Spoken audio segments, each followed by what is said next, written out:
বগুড়া বাণিজ্য মেলায় শুক্রবার ভিড়ের মধ্যে চলে আসছি। আমার সাথে আছে বগুড়ার লিজেন্ড ফুড ব্লগার।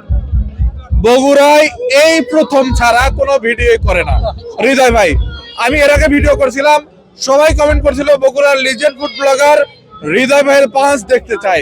তো হৃদয় ভাইকে আমি নিয়ে আসছি। ভাই কেমন আছেন? ভালো আছি, বাট এই যে পাঁচে আছি কত উঠবো জানি না।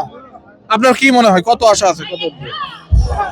আমি বুঝতেছি না 400 উঠবে না 500 উঠবে, আমি কিছু বুঝতেছি না। আপনি যেহেতু ফুড ব্লগার, ভালো ভালো খাবার খান, আপনার ভালো তুলতে হবে। মারেন দেখি, মারবো মারেন।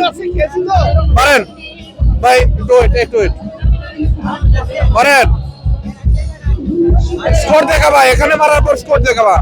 মারেন, শাবাশ! কত উঠছে? 200, 300, 400, 500, 568। আচ্ছা, আপনারা দেখলেন বগুড়ার বিখ্যাত ফুড ব্লগার হৃদয় হাসান কত তুললো।